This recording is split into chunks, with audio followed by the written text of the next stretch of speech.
নামাজে শুধু ভুল হয়, সূরা যে কয়বার পরে নিজেও জানি না, এরকম আছে না নাই? এদিকে ওদিকে চলে যায়। এখন মনটারে কিভাবে আপনি এক জায়গায় আনবেন, কনসেন্ট্রেট করবেন কিভাবে? বিশ্বনবী একবার মসজিদে ঢুকে দেখলেন এক সাহাবী নামাজ পড়তেছে, আল্লাহু আকবার, নামাজের মধ্যে এরকম করতেছে। এরকম করে না অনেকে? নামাজ পরে দাড়িও টানে, দাড়িও চুলকে, আছে না নাই? নামাজ পরে জামাও সোজা করে, নামাজ পরে দাড়িও টানে। বিশ্বনবী বললেন লাউ খাশাআত কলবুহু লা খাশাআত জাওয়ারিহুহু, এর অন্তরে যদি আল্লাহর ভয় থাকতো তাহলে এর অঙ্গ প্রত্যঙ্গের মধ্যেও এই ভয়ের ইম্প্যাক্ট পড়তো। এই সাহাবীর অন্তরে আল্লাহর ভয় নাই, খুশু নাই, এজন্য হাতে পায়ের মধ্যেও খুশু নাই, হাত একবার এদিকে নড়ে আরেকবার ওদিকে নড়ে। আমাদের এরকম সমস্যা আছে না নাই? বিশ্বনবী বললেন তোমাদের যদি খুশু খুদু নামাজের মধ্যে বাড়াতে মনে চায়, নামাজের মুসল্লায় দাঁড়িয়ে হৃদয়টারে যদি আল্লাহর আরশে পাঠিয়ে দিতে মনে চায়, তাহলে নামাজের মুসল্লায় যখন দাঁড়াবা মনে করবা এটাই হতে পারে জীবনের শেষ নামাজ। 5টা টিপস দিব আপনাদের মনোযোগ বাড়ানোর জন্য। 5টা। কয়টা? নামাজে মনোযোগায়ন কিভাবে করবেন 5টা টিপস খেয়াল করে রাখেন, কিভাবে নামাজের মনোযোগ বৃদ্ধি করবেন। টিপস নাম্বার 1, সল্লু সলাতান মুআদ্দিয়া, বিদায় নামাজ পড়বেন। মনে করবেন হতে পারে আজকের এই নামাজটাই আমার জীবনের শেষ নামাজ। এখন বাজে 10:30, আপনাকে বলা হলো আজ রাত 1টার দিকে আপনার জীবনের হায়াত ফুরিয়ে যাবে, চলে যাওয়া লাগবে না? আমাদের থাকতে পারবো আমরা? চলে যাওয়া লাগবে। রাত 1টায় মালাকুল মউত চলে এসে রূহ কবজ করে নিয়ে যাবে। আর 1.5 ঘন্টা আপনার হাতে সময়। এই 1.5 ঘন্টায় আপনি নামাজ রোজা যা পারেন করে নেন, আপনার হুঁশ থাকবে? কথা কম। 1.5 ঘন্টা পরে আপনার মরণ। আপনি তাড়াতাড়ি করে ওযু করে আসবেন, যা নামাজে দাঁড়াবেন, মনে মনে ভাববেন আজকে জনমের মতো মাফ চান আল্লাহর কাছে, আকাম কুকাম যা করছি সব কাইন্দা একেবারে মাফ করায় ফেলাম আল্লাহর কাছে, ঠিক কিনা? সেদিন আপনি ওযু করবেন চমৎকার ভাবে পাঞ্জাবিটা পরে, আতর মেখে, টুপিটা পরে মুসল্লার মধ্যে দাঁড়িয়ে আল্লাহু আকবার বলে নামাজ শুরু করবেন। ওই দিনের নামাজে আপনার কোনো তাড়াহুড়ো নাই। আছে? আজীবন তাড়াহুড়ো করছেন, কিন্তু ওই দিন আপনার তাড়াহুড়ো নাই। ওই দিনের রুকুটা আপনার জীবনের শ্রেষ্ঠতম রুকু হয়ে যাবে। ওই দিনের সেজদাটা আপনার জীবনের শ্রেষ্ঠতম সেজদা হয়ে যাবে। ওই দিন আপনি সেজদায় পড়ে চোখের পানি দিয়ে জায়নামাজ ভিজিয়ে দিবেন না? কথা বলেন, দিবেন না? এর কারণ আপনি জেনে গেছেন এটাই আপনার জীবনের শেষ নামাজ, ঠিক কিনা?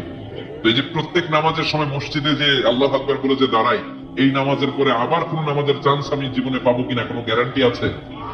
চিল্লায় বলতে হবে, গ্যারান্টি আছে? আরো 30 মিনিট আমরা সবাই বেঁচে থাকবো, গ্যারান্টি? আরো 10 মিনিট বাঁচবো, গ্যারান্টি? শ্বাস যেটা ভিতরে নিলাম ফেলতে পারবো, কোনো গ্যারান্টি আছে? তাহলে প্রতিটা নামাজের সময় আমরা এই কথাটা ভাবি না কেন যে হতে পারে এই নামাজটাই আমার জীবনের শেষ নামাজ, হতে পারে আজকের এই সেজদাটা আমার জীবনের শেষ সেজদা। চিল্লায় বলেন ঠিক কিনা? বিশ্বনবী শিখাই দিলেন মনোযোগায়নের প্রথম পদ্ধতি। নামাজে মনোযোগ থাকে না, মনোযোগ যদি বাড়াতে চাও ভাবো এটাই হতে পারে জীবনের শেষ নামাজ। সল্লু সালাতান মুআদ্দিয়া, perform the salah as if this is your last and final prayer. এমন ভাবে নামাজ পড়ো মনে করো এটাই হতে পারে জীবনের শেষ নামাজ। আজকে থেকে প্রত্যেকবার আল্লাহু আকবার বলার সময় এটা ভাবতে পারবো না আমরা যে হতে পারে এই নামাজটা আমার শেষ নামাজ। এই চিন্তাটা মাথার মধ্যে রাখার দরকার আছে না নাই? সাইয়েদনা আলী রাদিয়াল্লাহু তাআলা আনহু, উনি যখন নামাজে দাঁড়াতেন দিন দুনিয়ার হুঁশ থাকতো না। ওনার পায়ের মধ্যে জিহাদের ময়দানে তীর ঢুকেছে, তীর বের করতে গেলেই চিৎকার মারে, কাউরে তীর ধরতে দেয় না। বিশ্বনবী বললেন বেলাল আকিমিস সালাহ, নামাজের একামত দাও। নামাজ শুরু করার আগে এক সাহাবীরা বললেন নামাজের মাঝখান দিয়ে যে তুমি আলীর পা থেকে টেনে তীর বের করবে, কারণ আমি জানি আমার মেয়ের জামাই আলী যখন নামাজের যায় নামাজে দাঁড়ায় দিন দুনিয়ার কোন হুঁশ আলীর আর থাকে না। একামতুল আল্লাহু আকবার, আল্লাহু আকবার। বিশ্বনবী নামাজ শুরু করলেন, রুকু দিলেন, সিজদা দিলেন। দ্বিতীয় রাকাতের জন্য যখন দাঁড়ালেন, বিশ্বনবীর কথা মতো এই সাহাবী যে কাতারের মাঝখানে সাইয়েদনা আলীর পা থেকে গায়ে যত জোর ছিল টান মেরে তীর বের করেছে, ফিনকে দিয়ে রক্ত বের হয়েছে। সাইয়েদনা আলী মুহূর্তের জন্য টের পায় না। নামাজ শেষ, সালাম ফিরালেন, তাকিয়ে দেখে পায়ে তীর নাই, চারদিকে শুধু রক্তের বান্ডা। বিশ্বনবী বললেন ও আলী চিন্তা করো না, আমার কথা মতো এক সাহাবী তোমার পা থেকে তীর বের করেছে। আমি জানি যখন তুমি নামাজের মুসল্লায় দাঁড়িয়ে যাও তোমার মনটা দুনিয়ায় থাকে না, তোমার মনটা আল্লাহর আরশের দিকে চলে যায়। তোমার নামাজের মধ্যে খুশু খুদু এত বেড়ে যায়, আখিরাতের কথা এত তোমার স্মরণ হয়ে যায়, নামাজের মধ্যে তোমার পায়ের তীর টেনে বের করেছে, 1 সেকেন্ডের জন্যও তুমি টের পাও নাই রে আলী। সুবহানাল্লাহ। উনি মনে করতেন এটাই জীবনের শেষ নামাজ। সাহাবারা যখন মরুভূমিতে নামাজ পড়তে দাঁড়াতেন, আকাশের পাখিগুলো এসে সাহাবাদের মাথার মধ্যে বসে যেত। মরুভূমির পাখিগুলো মনে করতে এগুলো খেজুর গাছ, কি মনে করে বসতো? কথা বলে না, জোরে কন। আছে, এলাকা আছে, খেজুরের রস হয়, হ্যাঁ হয়েছে, খাইছেন? বাকিগুলি মনে করতে এগুলো খেজুর গাছ, কারণ সাহাবারা নড়ে না, চড়ে না, ডানে বায়ে তাকায় না। খেজুর গাছ যেদিন ঠায় দাঁড়িয়ে থাকে, সাহাবারা ঠায় দাঁড়িয়ে থেকে নামাজ পড়তেন। চিল্লাই করেন আল্লাহু আকবার। তাহলে মনোযোগ বৃদ্ধির 1 নম্বর পদ্ধতি, মুসল্লায় যখন দাঁড়াবো ভাববো এটাই আমার জীবনের শেষ নামাজ, এরপরে হয়তো নামাজের সুযোগ নাও পেতে পারি, ঠিক কিনা?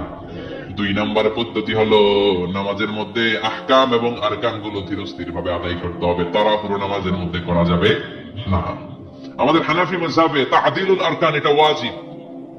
রুকুনগুলো আদায় করার সময় ধীরস্থির ভাবে আদায় করা, এটা হানাফি মাযহাবে কি ওয়াজিব। চিল্লায় বলেন, এটা কি ওয়াজিব? তরক করলে কি করতে হয়?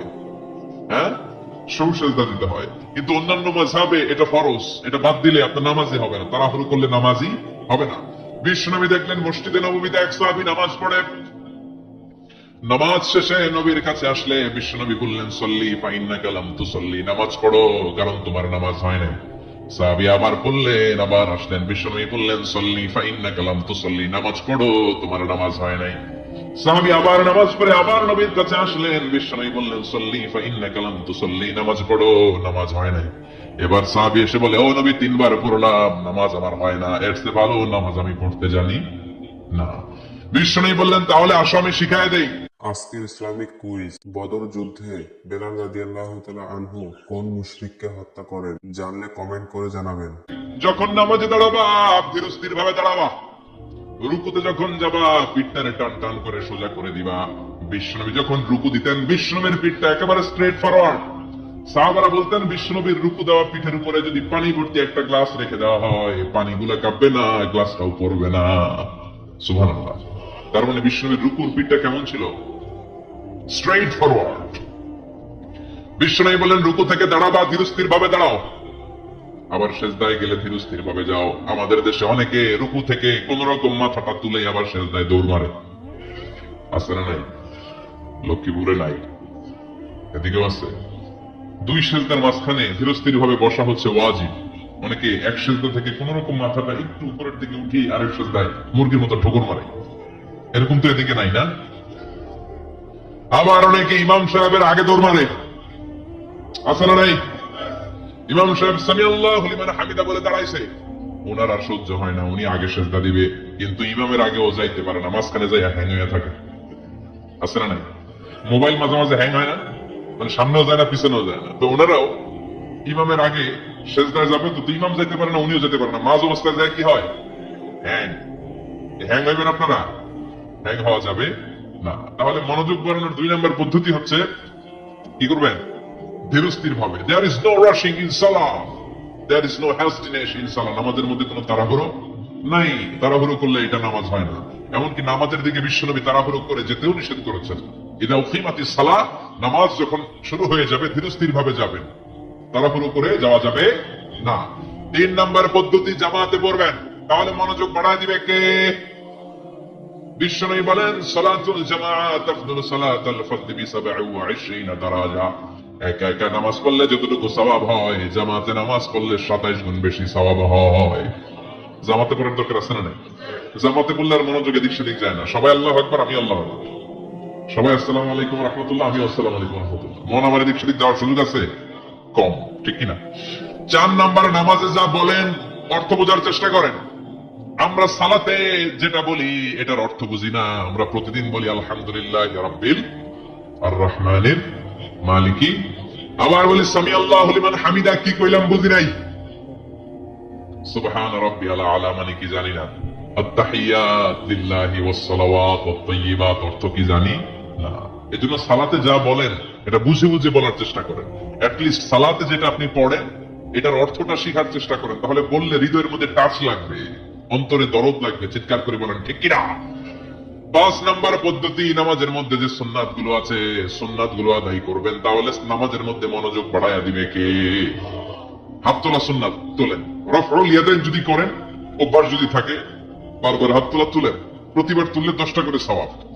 আমিন বলবেন, যে মসজিদে জোরে জোরে বলেন, আস্তে তো আস্তে বলেন, কিন্তু বললেন, বলার দরকার আছে না নাই?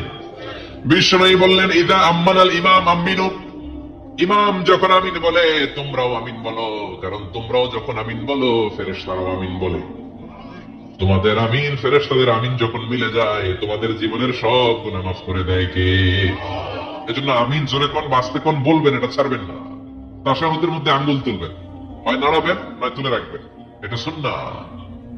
আশাদ্দু আলা শাইতান মিনাল হাদিদ, শয়তানকে লোহা দিয়ে পিটাইলে যত কষ্ট পায় তাশাহুদে বসে এই আঙ্গুলটা নাড়ালে এর চেয়ে বেশি কষ্ট পায়। সুবহানাল্লাহ কবেন না? এজন্য মুরাআতুস সুনান, সুন্নাতগুলো মানার চেষ্টা করেন, সালাতে মনোযোগ বাড়ায় দিবে কে? এজন্য আল্লাহ বললেন قد أفلح المؤمنون الذين هم في صلاتهم خاشعون, সফল হলো তারা ঈমান এনেছে যারা। আর ঈমানদারের প্রথম বৈশিষ্ট্য الذين هم في صلاتهم خاشعون, নামাজের মধ্যে মুসল্লির অন্তরে ভয় থাকবে কার? মনে থাকবে খুশু খুদু, এটা বলে হুজুরুল কলব, অন্তরটারে ধরে রাখতে হবে। দুই নম্বর আল্লাহ বললেন والذين هم عن اللغو معرضون, মুমিন বান্দার দুই নম্বর গুণ অনর্থক কাজ থেকে তারা দূরে থাকে। অনর্থক কোন বিষয়ের দিকে মুমিন কখনো যায়? লাগউন মানে অনর্থক বিষয়, মুরিদুন তারা মুখ ফিরিয়ে নেয়। অনর্থক কোন কাজে মুমিন যায়? যেই কাজে সওয়াব নাই ওই কাজ মুমিন করে, যেই কাজে গুনাহ হয় ওই কাজে যাওয়া যাবে? কথা বলেন। মুমিন যাবে ওই কাজে যেই কাজ করলে মানবতার কল্যাণ আছে না নাই? মুমিন করবে ওই কাজ যেই কাজ করলে আমলনামাটারে সওয়াব দিয়ে পূর্ণ করে দিবে কে? এজন্য বিশ্বনবী বলতেন মিন হুসনি ইসলামিল মারই তারকুহু মা লা ইয়ানি, ব্যক্তির ইসলামের সৌন্দর্য হলো ব্যক্তি তার জীবন থেকে অনর্থক সব কাজ বের করে দিবে। যাই করবেন অর্থবোধক হইতে হবে। অনর্থক কোন কাজ করা যাবে? কথা কর, আপনি যেটা বলবেন এটার জন্য অর্থ থাকে, আপনি যেটা করবেন এটার জন্য অর্থ থাকে। আপনি যে অর্থটা খরচ করবেন, সম্পদ খরচ করবেন, এটাও অনর্থক অপ্রয়োজনে খরচ করা যাবে? অপ্রয়োজনে কোনো কাজ করা যাবে? কারণ মুমিন জানে মুমিনের মুখ দিয়ে যেটাই বেরোয় এটা লেখার জন্য ফেরেশতা আছে না নাই? কিরামান কাতিবিনা ইয়ালামুনা মা তাফআলুন,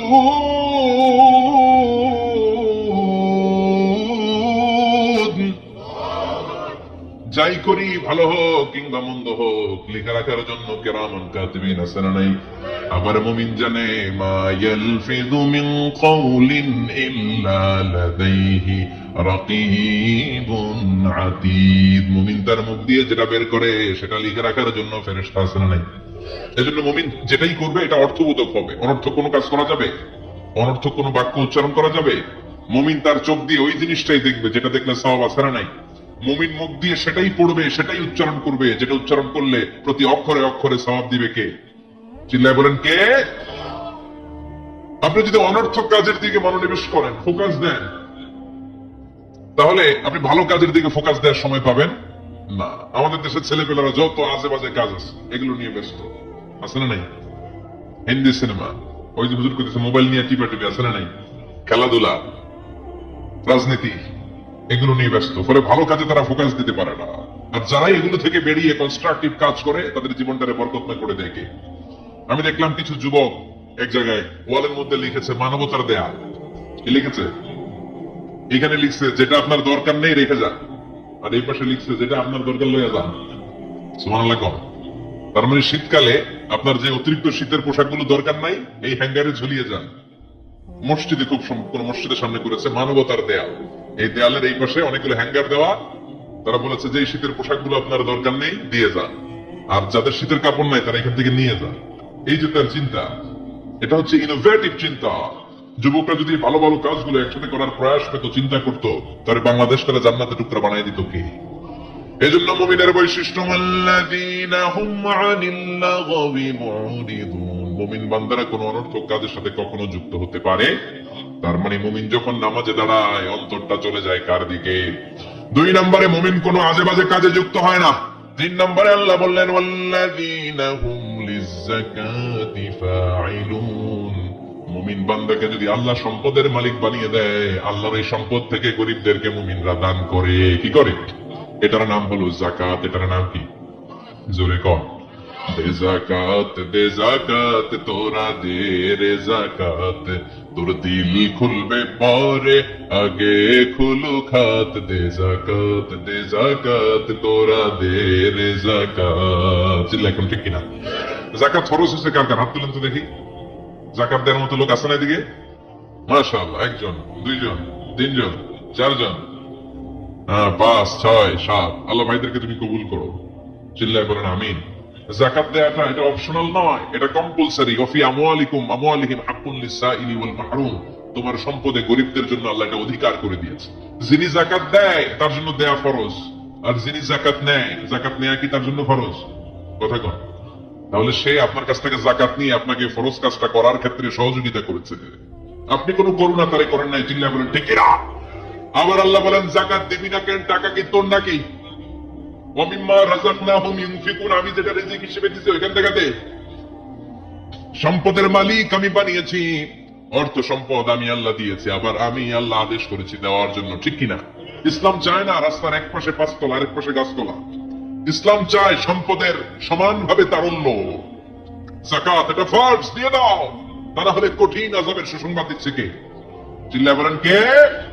والذين يكنزون الذهب والفضة ولا ينفقونها في سبيل الله فبشرهم بعذاب أليم। যারা স্বর্ণ জমায়, যারা রৌপ্য জমায়, যারা প্রাইজ বন্ড জমিয়ে রাখে, যারা ফিক্সড ডিপোজিট করে রাখে, সম্পদের প্রাচুর্যতা থাকার পরেও যাকাত দেয় না, নবী তাদেরকে কঠিন আযাবের সুসংবাদ দেন। কার কথা? চিল্লায়া বলেন, আযাবের কি সুসংবাদ হয় না দুঃসংবাদ? কথা কন। কিন্তু আল্লাহ এখানে বলছে সুসংবাদ। আল্লাহ বুঝাতে চাইলেন আযাবটা বড় করা হবে, ডেঞ্জারাস হবে, মাইটটা বড় ডেঞ্জারাস। আল্লাহ ছাড় দেয় কিন্তু ছেড়ে দেয় না। আল্লাহ ছেড়ে দেয়, কি দেয়? ছাড় দেয়, ছেড়ে দেয় না। আযাবটা বড় করা হবে, মাইটটা বড় ডেঞ্জারাস হবে যারা যাকাত ফরজ হওয়ার পরেও দেয় না। এটা বোঝানোর জন্য আল্লাহ বললেন কঠিন আযাবের দুঃসংবাদ না, বললেন সুসংবাদ দেন। ছেলে পরীক্ষায় ইংরেজিতে ফেল করছে, মা বলে চান্দু ইংরেজিতে ফেল করছো, তোর বাপে আসুক, এমন মাইট দিবে, মাইট দিলে মজা টের পাবি। ওমিয়া মাইট দিলে কি মজা লাগে? কি লাগে? ব্যথা লাগে। তো মজার কথা বললেন কেন? মাইটটা যে করা হবে, মাইটটা কি হবে? করা হবে। এজন্য যাকাত ফরজ হওয়ার পরে যারা যাকাত দেয় না তাদের জন্য করা মাইন আল্লাহর কাছে আছে না নাই? চিল্লায় বলেন। অনেকে দেখবেন যাকাতের শাড়ি দেয়, যাকাতে লুঙ্গি দেয়। যাকাতের শাড়ি বলতে কোন শাড়ি আছে? কথা কর। এমন শাড়ি, এমন পাতলা শাড়ি একবার ধুইলে দ্বিতীয়বার আর পরা যায় না। শাড়ি আপনার দিকে বেসকি দিয়ে চাই থাকে, রং নাই, আছে না নাই? আবার এই শাড়ির লুঙ্গিগুলো নেওয়ার জন্য যারা লাইন ধরে ঢুকে এরাও পদপৃষ্ট হয়ে মারা যায়, আছে না নাই? কিছু ভিডিও ক্লিপস আমরা দেখলাম যে হাজার হাজার মানুষ এই পাতলা বাজারের সবচাইতে নিম্নমানের সুতা দিয়ে বানানো যাকাতের শাড়ি নেওয়ার জন্য এসেছে, ধাক্কা ধাক্কি আর ভিড়ে পদপৃষ্ট হয়ে অনেকগুলো মহিলা মারা গিয়েছে। কিয়ামতের দিন এই যাকাত নামের এই কলঙ্ক সাজানোর জন্য যে এই আয়োজন করেছিল তাকে আল্লাহ সুপ্রিম কোর্টের কাঠগড়ায় জবাবদিহিতা করতে হবে। চিল্লায় বলেন ঠিক কিনা? যাকাত এটা ছেলে খেলা না, এটা পুতুল খেলা না, এটা যেমন মনে চায় কিছু টাকা পয়সা মানুষের হাতে হাতে 200 করে দিলাম, এইটা না। একজনকে এমন ভাবে যাকাত দাও যেন ওই টাকা দিয়ে তার কর্মসংস্থান হয়, ওই টাকা দিয়ে যেন রুজি রোজগার করে কিছু খেতে পারে, ঠিক কিনা? বুঝতে পেরেছেন?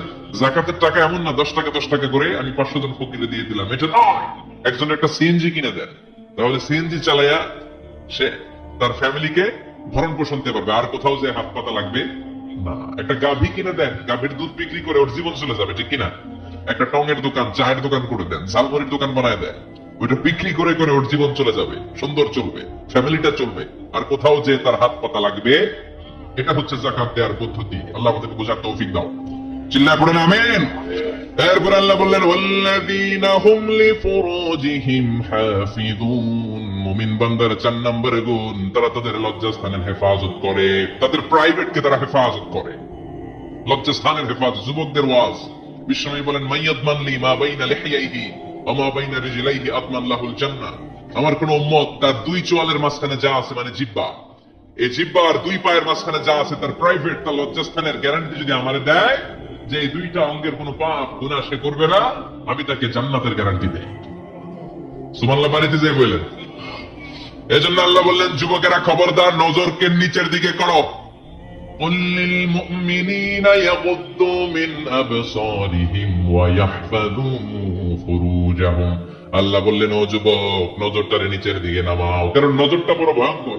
আন-নাযার সাহামুন মাসমুম মিন সিহামি ইবলিস। এই নজর হচ্ছে শয়তানের বিষ মাখানো তীরবানের মধ্য থেকে ভয়ঙ্কর একটা তীরবান। এই তীর দিয়ে